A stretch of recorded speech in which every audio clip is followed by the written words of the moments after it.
JS प्रेमियात ज्ञान channel में सभी भगवत भक्तों का स्वागत है। प्रेम भक्तों, आज का टॉपिक है इस पर चटनी मत पीसो। एक महात्मा जी एक गांव में प्रचार करने गए।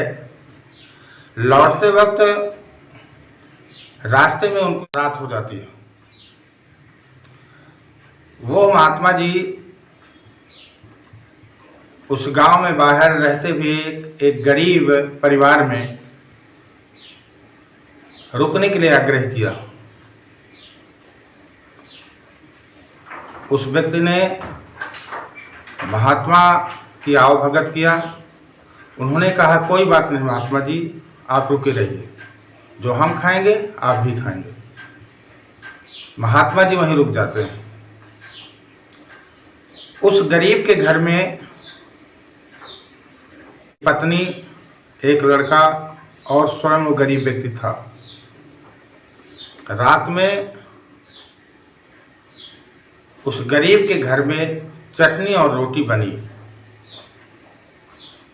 महात्मा जी ने उस चटनी रोटी को खाया, बहुत आनंद आया। लेकिन महात्मा तो हमेशा पारखी होते ही हैं। उन्होंने देखा कि जिस पत्थर पर ये गरीब व्यक्ति चटनी बांट रहा है, चटनी पीस रहा है, ये तो पारस पत्थर है। लगता है इसको ज्ञान नहीं है, इसको मालूम नहीं है कि मेरे घर में पारस पत्थर है, और इसीलिए एक कंगाल है, एक गरीब है और बदतर जीवन जी रहा है। खैर कोई बात नहीं, सवेरा हुआ। महात्मा जी अपनी कुटिया की तरफ जाने के लिए तैयार हो गए।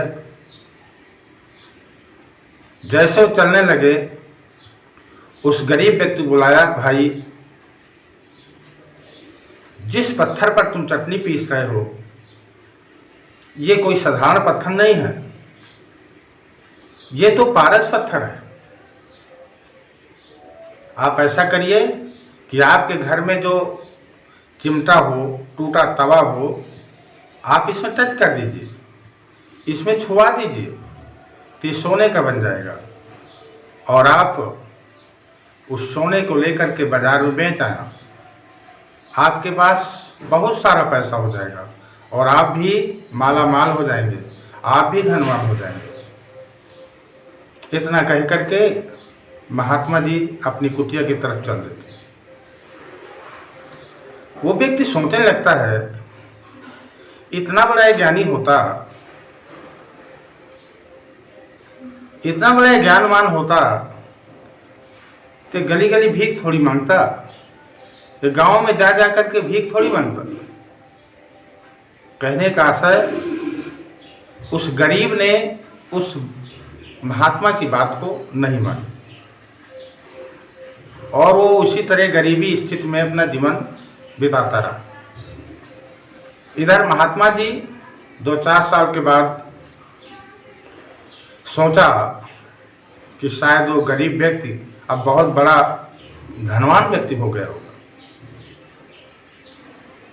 महात्मा जी पुनः विचार बनाते हैं, कहते हैं चलते हैं, देखते हैं। महात्मा जी पुनः उस घर में पहुंचे।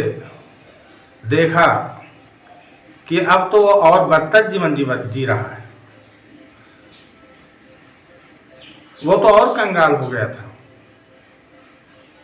महात्मा जी ने उस व्यक्ति को बुलाया, भाई लगता है तुम्हें मेरी बातों पर विश्वास नहीं आया।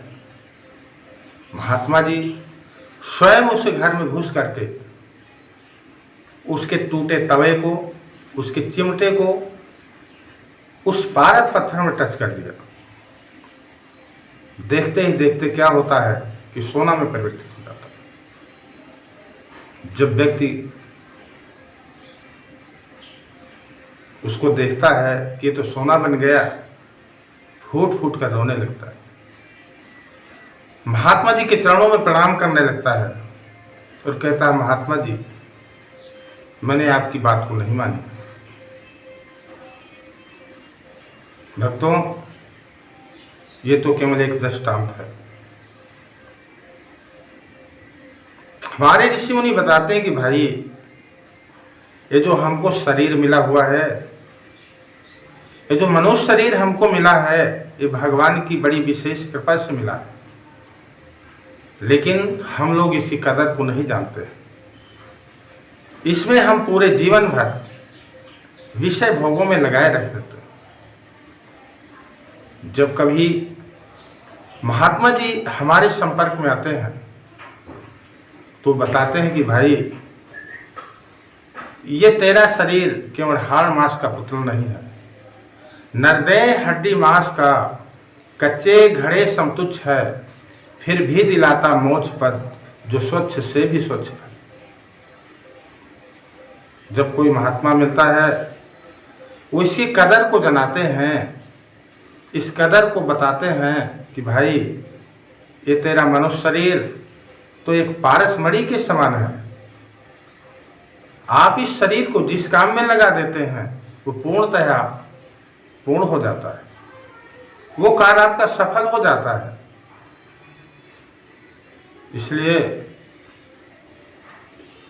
प्रेमी भक्तों, ये जो मनुष्य शरीर है, इसको केवल विषय भोगों में नहीं लगाना है, बल्कि हमें अपने जीवन के लक्ष्य को प्राप्त करना है, मोक्ष को प्राप्त करना है, जिसके लिए हम इस संसार में जन्म लिए हुए हैं। धन्यवाद।